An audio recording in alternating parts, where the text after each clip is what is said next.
आज आपने 11,000 कॉलोनी में विजिट किया, यहाँ पर आपको क्या तकलीफ परेशानी दिखी और विजिट करने का आपका मकसद क्या था?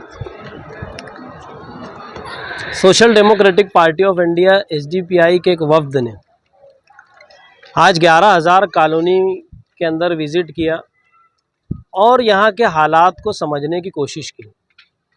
चूँकि आप तमाम लोग जानते हैं और शहर के हर फर्द को मैं समझता हूँ ये चीज़ का इल्म है कि मोहल्ला किला झोपड़पट्टी का जो मामला अभी चल रहा है, किला की झोपड़पट्टी के लोग 11,000 कॉलोनी में आने से क्यों इनकार कर रहे हैं और इसका विरोध क्यों कर रहे हैं, ये चीज़ को हमें समझना था।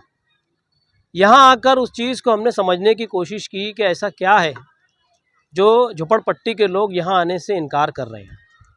यहाँ हमने देखा कि जगह जगह कचरों का अंबार लगा है। कई कॉलोनीज़ में खिड़कियाँ, दरवाजे, लाइट की फिटिंग, नल की फिटिंग, ये सब जो लगी हुई थी वो चोरी हो गई।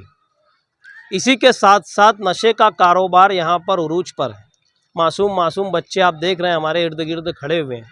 इनके लिए ना कोई स्कूल है ढंग का, ना कोई खेलने के लिए प्लेग्राउंड है और ना दीगर कोई सहूलियात है। बीमारों के ताल्लुक से जब हमने मालूमात ली कि यहाँ पर क्या है, सरकारी दवाखाना है या कोई क्लिनिक है या कोई डिस्पेंसरी है, तो मालूमात मिली कि यहाँ पे ऐसा कोई भी इंतज़ाम नहीं है।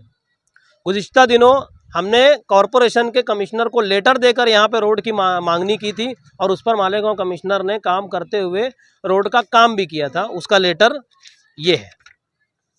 खैर, जो बात असल मुद्दे की है वो कहने वाली ये है कि यहाँ पे बुनियादी सहूलियात ज़ीरो बटा सन्नाटा है।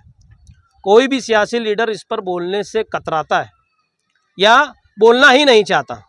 यहाँ वक्ती तौर से लोग आते हैं, फ़ोटो खिंचवाते हैं, वीडियो बनाते हैं, 4 लोग को जमा करते हैं और चले जाते हैं। बेइंतहा बद से बदतर हालात यहाँ के हैं। मैंने गुज़िश्ता दिनों सुना कि किसी ने कहा कि ये 11,000 कॉलोनी एक डिटेंशन सेंटर है। मैं कहता हूँ डिटेंशन सेंटर भी इससे अच्छा होता होगा। ये उससे भी ज़्यादा बदतर और बेकार और थर्ड क्वालिटी का यहाँ जो काम है वो हमको दिख रहा है। अब मैं असल बात पर आ रहा हूँ। मोहल्ला किला की झोपड़पट्टी का जो इशू चल रहा है, गुज़िश्ता दिनों महज 2 दिन की नोटिस दी गई उनको और ये कहा गया कि 23,000 या 24,000 कुछ अमाउंट है, ये 2 दिन में भरो और कॉलोनी में अपने साज सामान लेकर वहाँ पर शिफ्ट हो जाओ। 31 तारीख यानी कल हम लोग यहाँ पर बुलडोज़र से कार्रवाई करेंगे और ये अतिक्रमण को निकालेंगे, ऐसा तहसीलदार ने नोटिस में कहा। लगभग 365 या 367 वहाँ पर झोपड़ा धारक है किले में। आज हमारी मालूमात ऐसी है कि हाईकोर्ट में एक ग्रुप चला गया और दूसरा ग्रुप, कुछ लोग जो जाने वाले थे वो हाईकोर्ट आज गए हैं, मगर हमें नहीं लगता कि हाईकोर्ट में इतनी जल्दी कोई नंबर आएगा। अल्लाह करे आ जाए। आपको मैं यहाँ बता दूं कि गुज़िश्ता 1 से 1.5 साल पहले social democratic party of India ने वहाँ पर किले पर विज़िट भी किया था और मुकामी अफराद से कहा था कि हमको पेपर दो, मगर हमने बहुत कोशिश की पेपर हासिल करने की और कोर्ट मैटर उस वक्त करने की, मगर मैं समझता हूँ कहीं ना कहीं हमारे ही अंदर कोई खामी रह गई जो हम सही ढंग से नहीं लोगों को समझा पाए। ये कितना सीरियस इशू था। 1.5-2 साल पहले जब नीतीश राणे मालेगांव में आता था और वो कहता था कि झोपड़पट्टी को मैं बुलडोज कर दूंगा, हमें तो उसका शुक्रिया अदा करना चाहिए कि उसने वक्त से पहले हमारी आंखें खोलने का काम किया। मगर हमारी कौम अब तरस आ रहा है, हम तो खून के आंसू रो रहे हैं इनके हाल देख कर के। ये लोग नहीं जागते, कब जागेंगे? अगर उस वक्त हम हाईकोर्ट चले गए होते तो शायद आज पानी सर से ऊपर नहीं हुआ होता। मैं इस मौके पर कहना चाहूँगा जो आला अफसरान हैं, जिसमें ज़िला कलेक्टर, प्रांत ऑफिसर, तहसीलदार, मालेगांव म्यूनिसिपल कॉरपोरेशन के कमिश्नर और प्रशासक, इसी के साथ साथ पुलिस डिपार्टमेंट के आला अफसरान जो कल यानी 31 मई को किला झोपड़पट्टी को डिमोलिश करने का काम करेंगे, बहुत दुख के साथ मैं कह रहा हूँ, मैं इन तमाम लोगों को चैलेंज कर रहा हूँ छाती ठोक कर कि 24 घंटा इस कॉलोनी के अंदर आकर आप लोग वक्त गुजारें अपनी फैमिली के साथ। Social democratic party of India सरकार के खाते में 1 लाख रुपए का गिफ्ट डालेगी। ये इलाका या ये 11,000 कॉलोनी इंसानों के रहने के लायक नहीं है। मैं पूरे दावे से कह रहा हूँ, यहाँ जानवर भी नहीं रह सकते। इतनी बदबू और इतने मच्छर मक्खी और इतने बद से बदतर हालात तो मैंने पूरे मुल्क में कहीं नहीं देखे। आज लोगों को जो किला झोपड़पट्टी का मामला है वो लोग क्यों इनकार कर रहे हैं, उसकी असल वजह है ये। अगर ये अच्छा होता, आला क्वालिटी का बना होता और यहाँ तमाम तरह सहूलियात होती तो शायद वो लोग यहाँ पर आने के लिए एग्री हो जाते।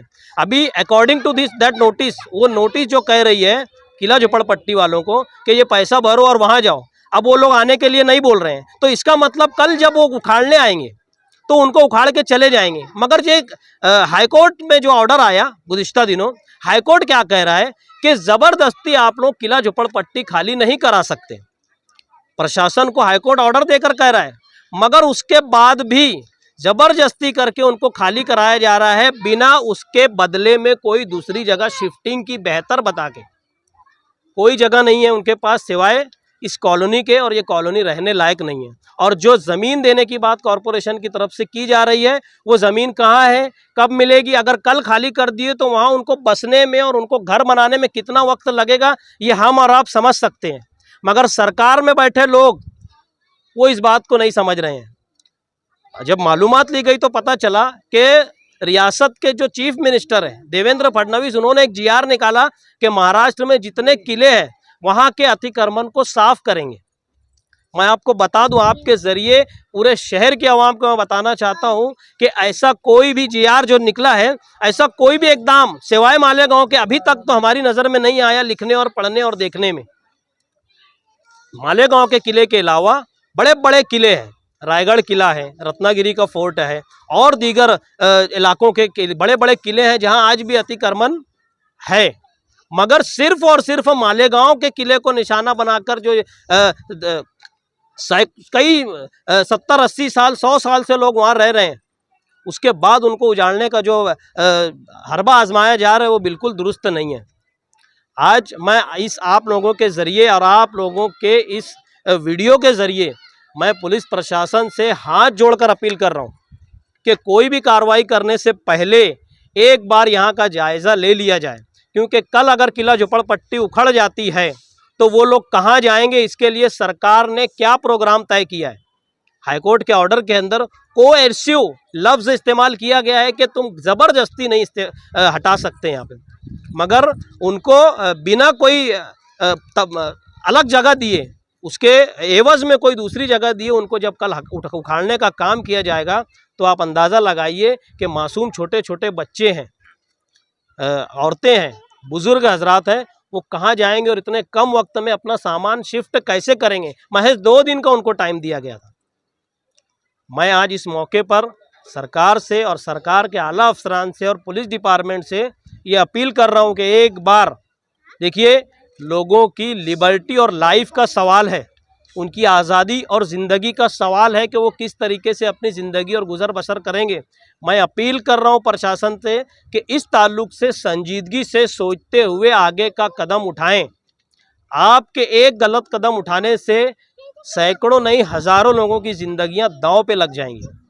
मगर social democratic party of India किला झोपड़पट्टी और शहर के तमाम झोपड़पट्टी धारकों से ये गुजारिश कर रही है कि जब आप लोगों को आइंदा कोई भी नोटिस किसी भी इलाके का दे, लोकल बॉडी हो चाहे प्रशासन तहसीलदार प्रांत हो, आप लोगों ने एक बार उनसे कहना कि हमारे साथ चल के 11,000 कॉलोनी के हालात देख लीजिए, ये बिल्कुल भी रहने के लायक नहीं है।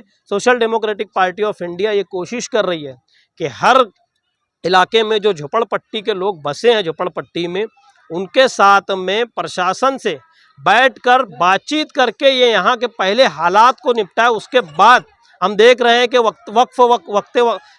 वक्फे से अलग अलग इलाकों को नोटिस दी जा रही है। कई इलाके हैं शहर में जिनको नोटिस दी जा रही है, कहाँ जाएंगे वो? जाहिर सी बात है, घूम फिर के उनके पास एक ही एरिया है, एक ही इलाका है, 11,000 कॉलोनी, ये रहने के लायक नहीं है। आप लोगों से गुजारिश है कि इस जो हम लोग बात जो आप लोगों के ज़रिए रख रहे हैं ज़्यादा से ज़्यादा लोगों तक पहुँचाएँ और शहर के जो गरीब आवाम है, जो झोपड़पट्टी में जो बसने वाली आवाम है, इनके साथ इंसाफ हो।